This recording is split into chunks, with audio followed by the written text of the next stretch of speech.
The virtues of being a nerd in the modern world is that we're taking over the world. I mean, you look at all the comic book movies that are currently slated for release. Comic books used to be a sort of nerd preserve. Now they're not. Now the nerd is the mainstream.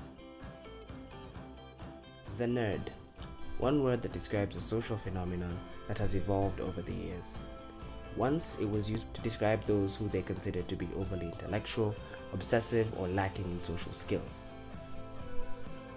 The first documented use of the word nerd was in the 1950s in Dr. Seuss's If I Ran a Zoo. The book describes a boy named John Drew, who makes a series of rather extravagant claims as to what he would do if he were in charge of a zoo. Among these was that he would bring a creature known as a nerd from the land of the true. The illustration that accompanied this was that of a grumpy humanoid with unruly hair, sideburns, and wearing a black t-shirt. Does that image look familiar to you? Fast forward to 2016 and the nerd culture is booming. The nerd has moved from the fringes of the social spectrum and is now in the spotlight. So, what changed? How did we go from being the Rebel Alliance to now being the Empire? If we were going to get answers to these questions, we needed to talk to Kenya's experts in pop culture. Lucky for us, Nairobi City is the hub of Kenyan pop culture and home to the biggest nerds in the country. Our first stop was at Movie Jabber, a company that seeks to represent pop culture in Kenya by creating memorable events. Movie Jabber started in 2011. The main goal is to create an industry around pop culture, and that brings consumers together with the producers, whether it's people who are actually making the superhero t-shirts or collectibles, or people hosting events, pop culture events like the guys who did the Nikon thing that we partner with.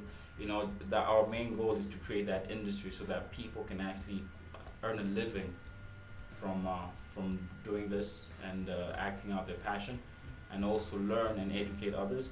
And then also consumers can also be part of the bigger picture and experience what the whole pop culture has to offer, because it's a very fun world. On the other side of the spectrum, we have the Wonder Cause, an award-nominated blog run by three amazing young ladies that celebrate otaku culture in Kenya. The Wonder Cause are a trio of three girls, and we are Japanese enthusiasts who run a blog about Japanese culture, language, food, and everything that relates to Japanese culture, but also trying to link it now with the Kenyan culture and what's going on right now, like how Kenyans are becoming aware of the Japanese culture and otaku culture. If you know anything about the Japanese, is that they have very interesting ads, and so the name The Wonder Cause came from a Japanese ad, and it was I think one of our members, Mbile, found this ad which is about something like a working out machine. So it's like, I think it helps you do sit-ups or something. So it was like it was so funny. Like, so anytime you'd like be almost sleeping, then the machine would appear and like you'd be able to like sit up and like Wonder Core or something. Yeah, the machine's actually called the Wonder Core. So we're like, okay, that is inspiring. We are the Wonder Cores now. So based on the traditional description of what it means to be a nerd, one has to ask, what does it mean to be a nerd today? I'll be honest with you, we've had this talk with Chisha before. Chisha is of the opinion that I'm an alpha male, that I am like a supreme example of what maleness should be. I never said that. I always humbly refuse. I'm like, you may have a point, but I may not be a supreme alpha male. The alpha male, yes. Supreme, no. But seriously, nerd, I think if you look at those terms, unfortunately for the people who came up with those terms, right now being a nerd is big business. Right now being a nerd, you're the major consumer. The studios are spending a lot of money targeting. Being a nerd is now financially viable. Studios have realized that these comic books that started off with superheroes wearing the underwear on the outside, and people were like not taking that seriously at first. It's now a major business. I feel that like over time the description has changed of like what a nerd is, and for me, I think there's a quote by John Green. He describes a nerd as someone who's just unironically excited about like certain things. So that's the definition I choose to go by. Like someone who just gets into something and like then they just like get excited about that thing, and that thing becomes a passion. They're really they want to find out everything about it and like develop a culture around that thing. So I think that for me that's what a nerd is. It's sort of like an obsessive tendency to something. So I think if from my definition, anybody could be a nerd, because anyone, I'm sure like someone has like, maybe you're obsessed with hip hop like to a really large extent, so you'd be kind of a hip hop nerd.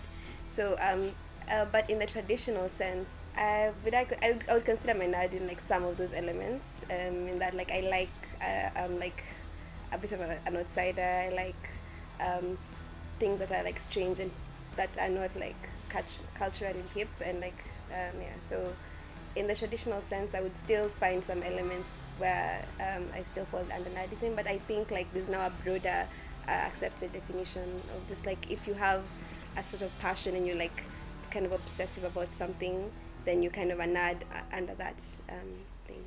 So then what changed?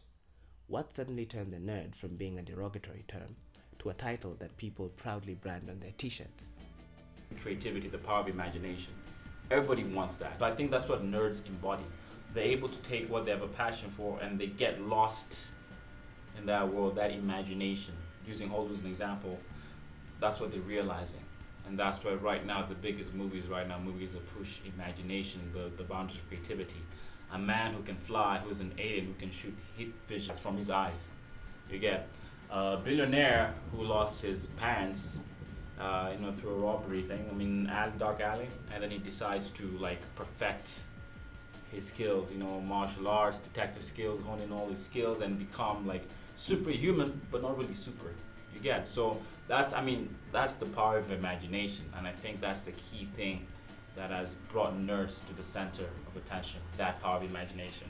Okay, I think like people just usually gravitate to like what's popular and what's being presented as popular. So sometimes it's also just like that, how you package the nerd culture. So I feel like the packaging has been made like to be like more enticing to the regular folks. So like for instance with the Marvel movies, those people who didn't read the comics like myself, I did not read the Avengers comics, but they kind of package the movie as like funny and attractive characters, and so like they pulled in like this other population that would normally have not noticed it, but it's coming like with pop culture as well, like because pop culture accepted nerds as sort of now the cool thing and the in thing to do, and now nerd being sexy, then now the whole world now started to kind of embrace it, and it's like it's not weird anymore, it's actually now the cool thing to be a nerd. There's no denying that the nerd culture is hot right now, not just in Kenya but the world over. But just like the Galactic Empire, all things must come to an end. On 5th October 2014, blogger Pete Warden posted in an article titled "Why Geek Culture Must Die." And now that the nerd culture is at the heart of pop culture, he states that it is turning into a repressive incumbency. Actor Simon Pegg on May 19, 2015, stated in an interview with Radio Times that now that the nerd culture has slithered into the mainstream, it is now slowly dumbing down society. He said, and I quote, "Now we're essentially all consuming very childish things. Comic books, superheroes. Adults are watching this stuff and taking it seriously. It's kind of dumbing down in a way, because it's taking away our focus from real world issues. So does this mean that it's finally come time for the nerd age to die?" I think cinema would be boring if all movies were of one genre. It would really, really be boring if all movies are superhero movies. I agree, that would be boring. Same way if all movies were like dramas and Oscar-worthy kind of movies, that would be extremely boring also. So I think it comes down to personal taste. So my belief is that to each his own, basically. If I like this and this is what I'm putting out, there's a crowd I'm speaking to. If so and so likes something else and that's what they're putting out, there's a crowd that they're speaking out to. So I don't think anybody's in a position to stand up and globally and universally say that this genre of movies are much better than ABCD, or this kind of person is much better than this kind of person. So that's my take on that.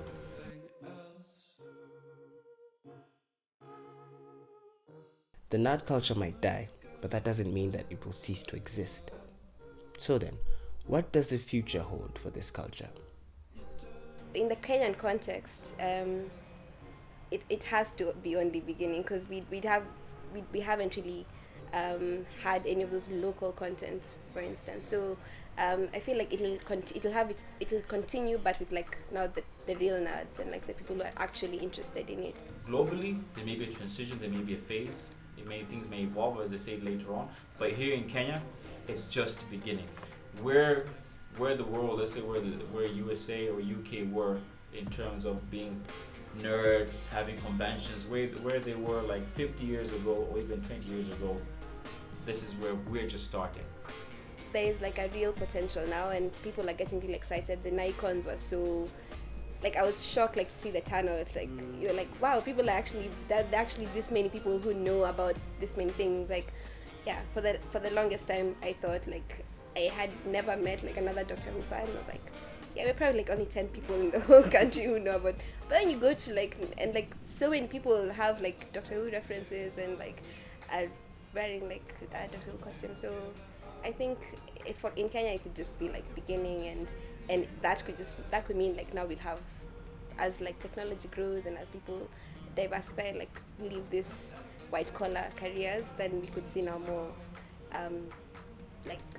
nerd culture making it to our screens and becoming like an actually big thing that could blow up in Kenya. There's a phase, there's a season. As the Bible says, there's a time for everything under the sun. So I think while we're here, yeah, let's have some fun.